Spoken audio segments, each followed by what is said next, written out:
So mari kita sambung yang bahagian nilai universal ni. Okay. So semasa kita nak menjawab soalan yang bertanyakan nilai universal, apakah yang penting? Okay. Yang penting mesti kita perlu menguasai 18 nilai universal. Okay, boleh tak bagi cikgu nilai universal yang sesuai dengan soalan ini? Uraikan nilai universal yang diamankan oleh sukarelawan yang menyertai program komuniti seperti yang di atas. Okey, boleh cuba? Sila manfaatkan mic ataupun chat. Okey, so kita ada jawapan kasih sayang. Nilai kerajinan. Kerajinan, okey. Bertanggungjawab, lagi? Bersama. Bekerja sama, bagus. Ada lagi contoh yang lain? Baik hati. Baik hati, okey bagus. Okey, kita rujuk Rasional. balik. Rasional, bagus Tania. Okey, kalau cikgu nampak yang Wak Ani tulis salah kan? Contohnya sekiranya masa kita nak menjawab nilai universal, kita salah ejaan. Okey, kalau kita salah ejaan, apa akan berlaku? Kita akan hilangkan markah untuk nilai universal.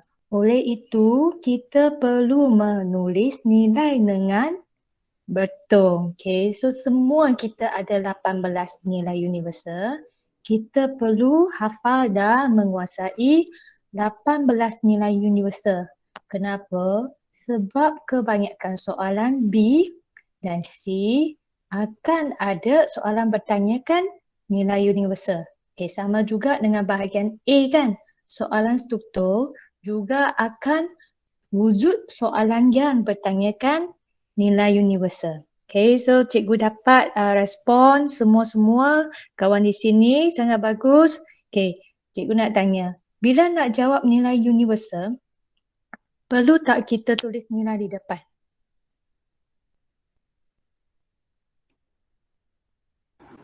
Perlu.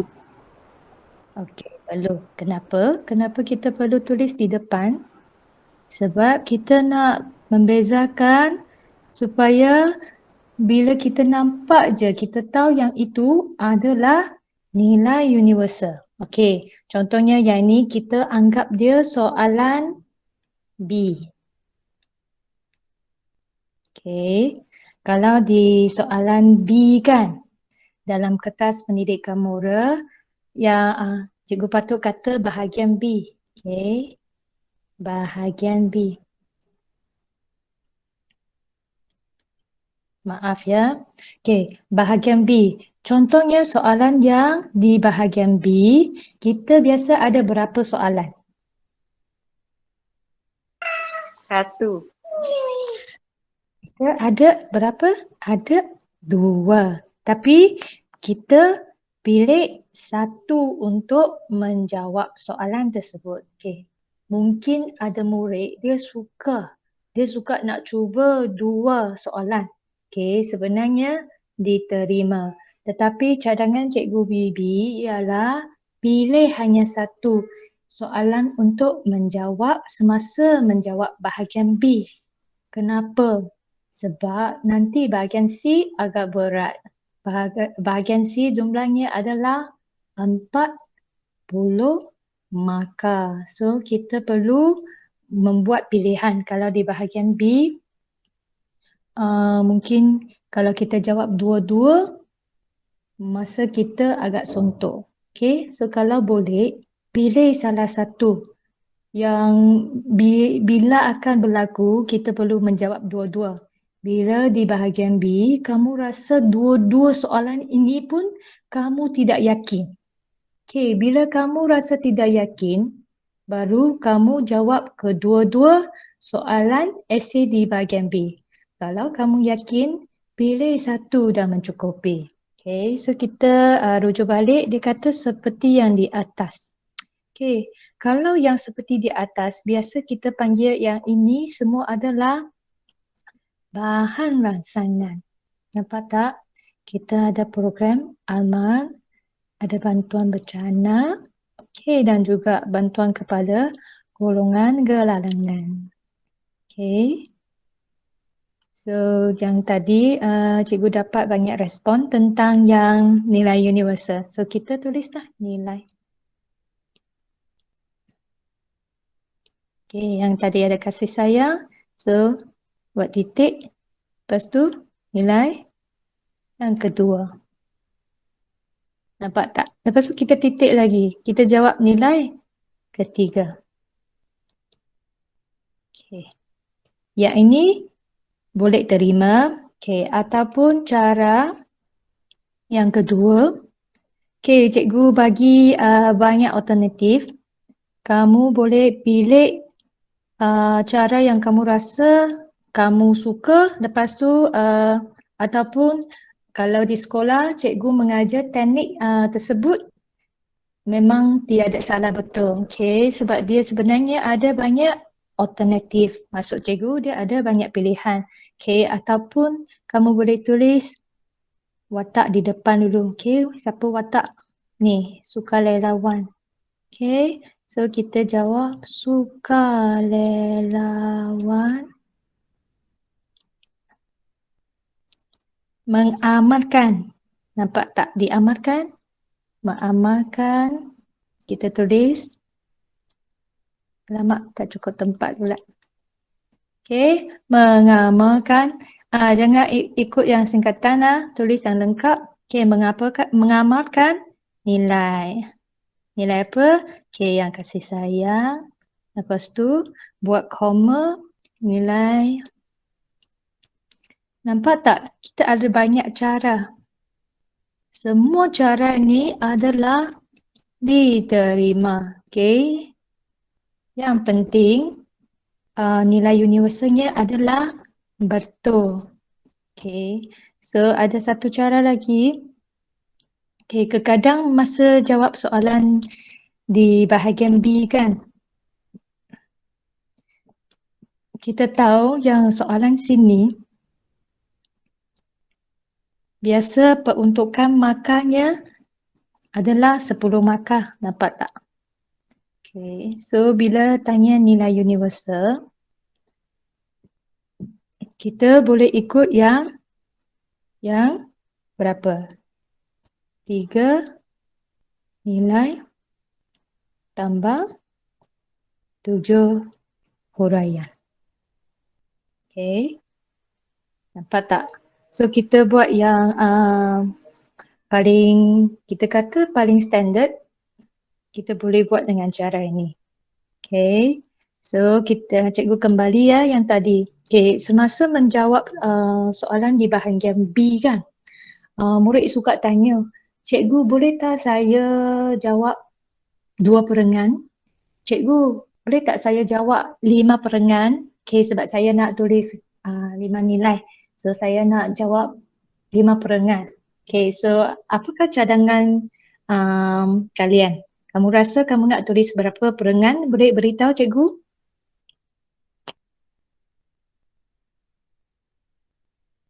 Satu perengan. Satu perengan.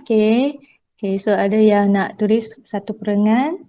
Yang ada kawan-kawan lain? Murid-murid lain? Ada yang nak tulis 2 perengan. Ada yang nak berapa? 2 perenggan, 1 untuk nilai, 1 yang untuk huraian. Nak tulis? So kita ada yang nak tulis 2 perengan, 1 semua nilai. Bagus juga idea ni.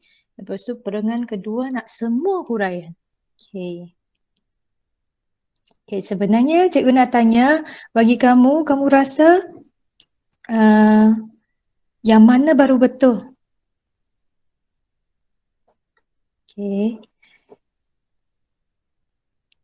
Yang ini tulis 1 perengan. Yang ada nak tulis 2 perengan. Okay, so apa yang Cikgu Bibi nak beritahu, dia sebenarnya dia tidak, kita kata dia tiada satu format yang tetap.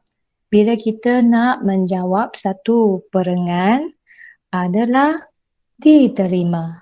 Okay, kalau kita nak jawab dua perengan pun tiada masalah. Okay, kalau kita nak jawab satu perengan nilai, lepas tu diteruskan disambung dengan satu perengan huraian pun tiada masalah. So sebenarnya adalah bebas. Yang penting apa? Sebenarnya yang penting ialah huraian yang kita beri itu adalah menepati kehendak soalan. Ya, itu yang sangat penting. Okay. So yang untuk soalan yang bentuk ini semua okey tak? Okey, Cikgu Bibi. Yang nilai universal ini okey kan? So kita sebenarnya ada banyak cara untuk menulis dan menjawab nilai universal. Okay, so apa yang kita patut buat ialah apa yang diajar oleh cikgu. Okay, yang cikgu ajar kita kan, kita perlu ikut. Okay, jangan kata cikgu suruh saya tulis satu perengan, saya nak tulis dua perengan. Okay, walaupun tak salah, tapi bagi cikgu Bibi kan, masa cikgu kamu ajar kamu, mesti ada sebabnya. Okay, so kalau apa yang cikgu ajar kita, kita ikut dulu. Okay, mungkin kamu nampak, kenapa kawan saya jawab lain? Okay, sebab sebenarnya untuk murid kan tahapnya adalah berbeza-beza. Okay, walaupun Cikgu Bibi memperkenalkan pelbagai alternatif, tapi apapun, siapa yang lebih kenal kamu? Cikgu kamu. Okay, bukan Cikgu Bibi. Okay, Cikgu Bibi hanya berkongsi idea, berkongsi alternatif. So, apa yang kamu belajar daripada cikgu kamu perlu aplikasikan. Okay, kalau dengar idea lain, kamu boleh mungkin boleh berbincang dengan cikgu kamu. Okay, lepas tu tetapi jangan sekali-sekali rasa kenapa saya nak ikut cara cikgu saya, kenapa? Sebenarnya ada sebabnya. Mungkin tahap kamu terlalu cemerlang, cikgu kamu nak kamu guna teknik yang lebih mencabar, nak bahasa lebih tepat.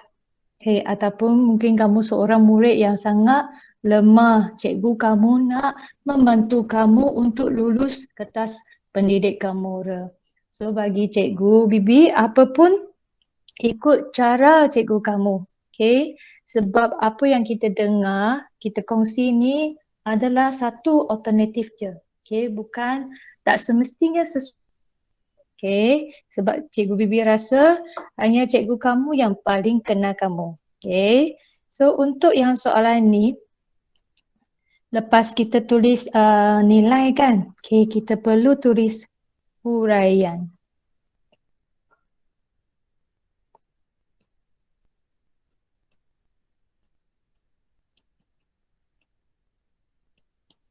Okay, bila tulis huraian, okay, boleh tak kawan-kawan ataupun murid-murid beritahu cikgu apa yang paling penting sebenarnya semasa kita tulis huraian, apa yang paling penting?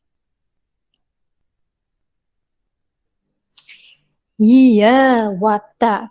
Okay, contohnya cikgu bagi contoh je ya. Ada seorang murid cemerlang. Dia sangat pandai, selalu dapat A+ di dalam sekolah. Tetapi mungkin sesekali dalam SPM dia salah tulis watak. Okay, kalau salah tulis watak, apa akan berlaku? Akan hilang semua markah. Sebab tu kadang murid yang selalu dapat A tiba-tiba dapat D, tiba-tiba dapat A, grade E, grade D. Kenapa?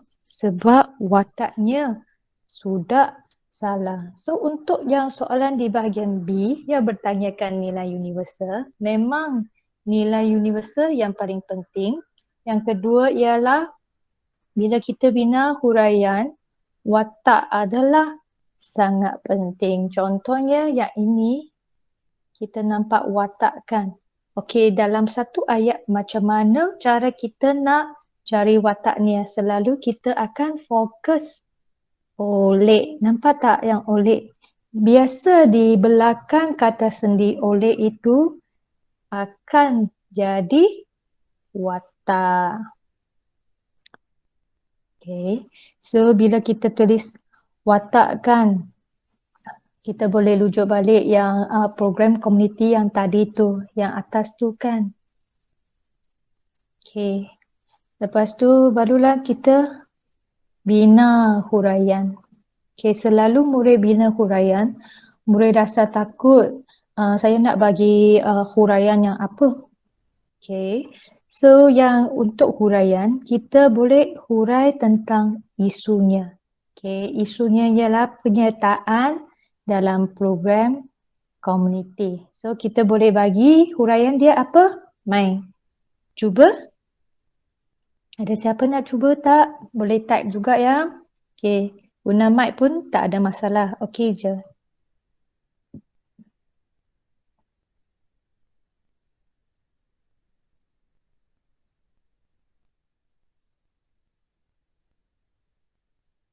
Okay. Ada contoh huraian? Okay, cikgu bagi tips. Kita boleh menuju ke hala tujunya kepentingan. Okay. Kita boleh meningkatkan sikap yang suka tolong-menolong. Okay. Dapat membantu orang yang susah. Bagus. Lepas tu, meringankan beban orang yang menghadapi kesusahan. Tahniah. Okay. Menjaga kebajikan orang yang susah. Okay. Tahniah. Okay. Nampak tak? Bila kita buat banyak-banyak huraian ini, kita akan dapat satu markah untuk setiap huraian. Okay, selepas tu cikgu nak ajar apa itu huraian lanjutan. Okay. Huraian lanjutan ialah satu ayat yang lanjut, yang lebih lebih dalam, yang berasaskan huraian. So selalunya kita Cikgu Bibi akan galakkan murid guna perkataan supaya. Okay, so yang macam tadi kita huraian ada apa? Ada meringankan beban orang yang susah. Supaya apa? Boleh cuba?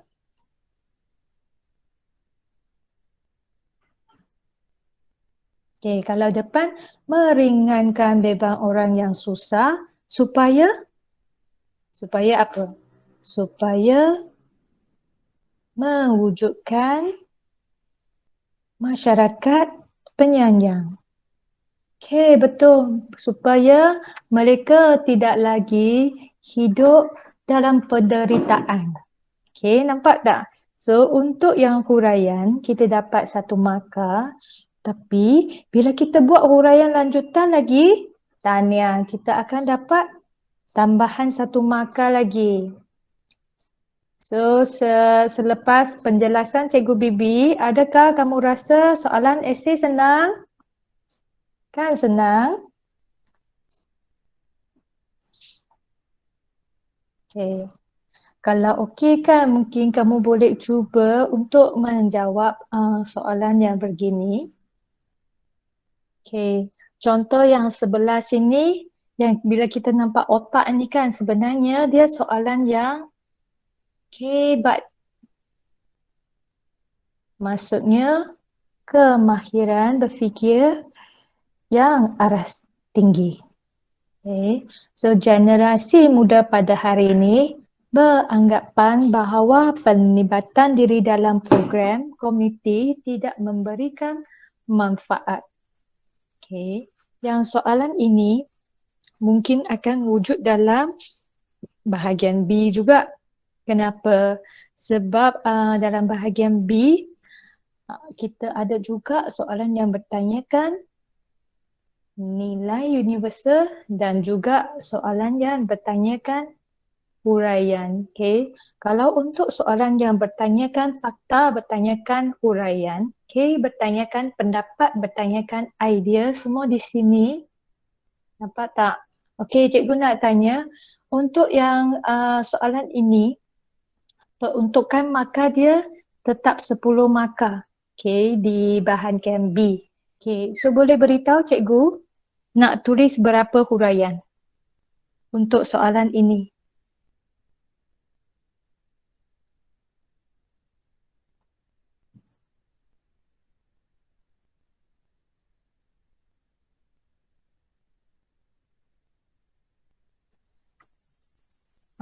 Cikgu nampak pelbagai markah.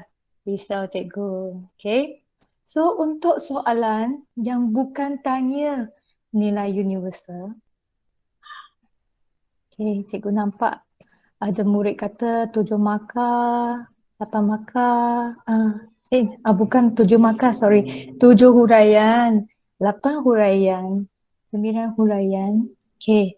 Untuk soalan yang tidak bertanyakan nilai universal, maksudnya tidak minta nilai universal, kita perlu memberikan 10 huraian untuk menepati 10 markah.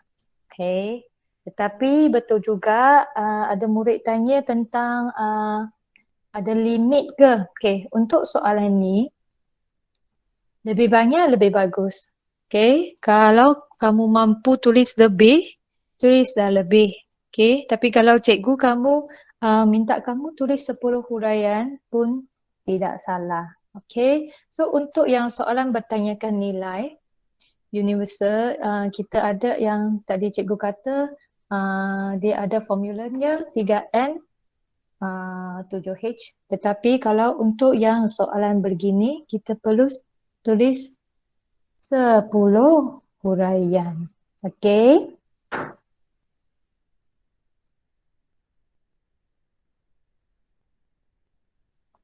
So bagi soalan yang bertanyakan nilai universal dengan soalan yang bertanyakan berikan hujah anda. Okay. Yang dua-dua ni ada apa-apa soalan nak tanya tak? Kalau ada, Cikgu Bibi buka sekarang untuk pertanyaan.